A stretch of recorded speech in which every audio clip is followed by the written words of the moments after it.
તારીખ 13/3/2024 રોજ મહંત સ્વામી મહારાજ અમદાવાદમાં બિરાજમાન હતા। સવારે પૂજા બાદ સ્વામીશ્રીના આશીર્વાદ આજે પ્રશ્નોત્તરીના રૂપમાં હતા, જેમાં સ્વામીશ્રીને પૂછાયું, એક ગણતરી પ્રમાણે 20 મોટા શિખરબદ્ધ મંદિરોના કાર્ય ચાલુ છે, જેમાં અક્ષરધામો પણ આવી જાય। આપ આટલું બધું કાર્ય લઈને બેઠા છો તો આપને ટેન્શન કે કંઈ રહેતું નથી? ભગવાન છે ને, ટેન્શન શું કામ? સ્વામીશ્રી સરસ જ લેખો કરતા બોલ્યા, આપણે બધું ભગવાનને માથે નાખીએ। માથે ગળો પાણી હોય તો એનો ભાર લાગે, નદીમાં તળાવમાં ડૂબકી મારીએ તો આપણે માથે કાંઈ ના હોય। ભગવાનને માથે નાખીએ એટલે ભગવાન બધું જ કરી દે।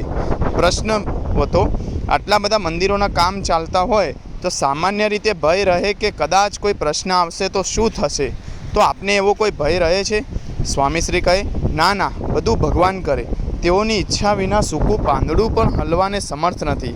એટલું બધું ભગવાનનું કરતાપણું છે, પછી આપણે શું કામ ચિંતા કરવી? બીજો એક પ્રસંગ છે, તારીખ 17/8/2018 રોજ મહંત સ્વામી મહારાજ અટલાદરામાં બિરાજમાન હતા। મુલાકાતો દરમિયાન કારેલી બાગ વિસ્તારના હરીશભાઈ પટેલ આવ્યા। સંતોએ તેમનો વિશેષ મહિમા જણાવતા કહ્યું, કારેલી બાગમાં મંદિર પ્રતિષ્ઠા ન થઈ ત્યાં સુધી 33 મહિના તે ફક્ત ખીચડીને છાશ 2 જ જમ્યા।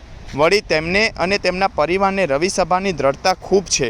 મોટા દીકરાનું નામ ક્રેહલ અને નાના દીકરાનું નામ ફ્રેમલ, બંનેના લગ્ન જોગાનું જોગે રવિવારે જ ગોઠવાયા।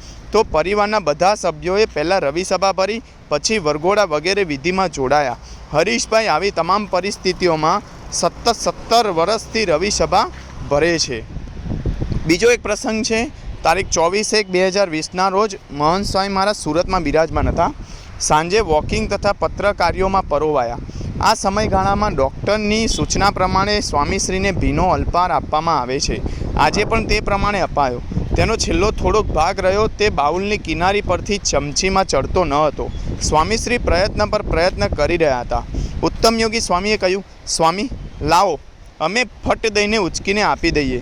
સ્વામીશ્રી મર્મભર્યું સ્મિત કરતાં કહે, આ નથી થતું, પણ ચપટી વગાડીને બોલ્યા, મોક્ષ અમે ફટ દઈને કરી દઈએ। બીજો એક પ્રસંગ છે, તારીખ 10/4/2020 મહંત સ્વામી મહારાજ નૈનપુરમાં બિરાજમાન હતા। સાંજે ગોષ્ઠી દરમિયાન ઉત્તમ યોગી સ્વામીએ સ્વામીશ્રીને પૂછ્યું, આપણે શું કરવા આવ્યા છીએ? સ્વામીશ્રી કહે, ભગવાન ભજવા। ઉત્તર આપતા સ્વામીશ્રીએ માળા ફેરવવાની મુદ્રા પણ કરી। પછી આગળ ઉત્તમ યોગી સ્વામીએ પૂછ્યું, સૌથી વધારે કૃપા શેમાંથી મળે સ્વામી? સ્વામીશ્રી કહે, નિષ્ઠા પ્રવર્તાવવાથી।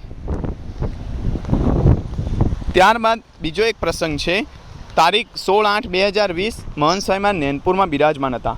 રાત્રિ ભોજન બાદ સ્વામીશ્રી સતપદી કરી નિજ કક્ષે જતા હતા ત્યારે એક પછી એક સેવકોને પ્રેમથી પૂછવા લાગ્યા, તમે શું જમ્યા? તમે શું જમ્યા? શું જમ્યા? આમ પ્રેમની લાહણી કરતા સ્વામીશ્રી નિજ કક્ષમાં પધાર્યા ત્યારે સેવકોએ પૂછ્યું, આપ શું જમ્યા સ્વામી? સ્વામીશ્રી ઊભા રહી ગયા, યાદ કરવાનો પ્રયત્ન કરવા લાગ્યા, પણ કાંઈ યાદ ના આવ્યું। તેથી હસતા હસતા કહે, જમીએ, જોવામાં આવે પણ આઈટમના નામ ખબર નથી। બોલો, કેવું આશ્ચર્ય કહેવાય! આવું તો વળી કાંઈ હોતું હશે?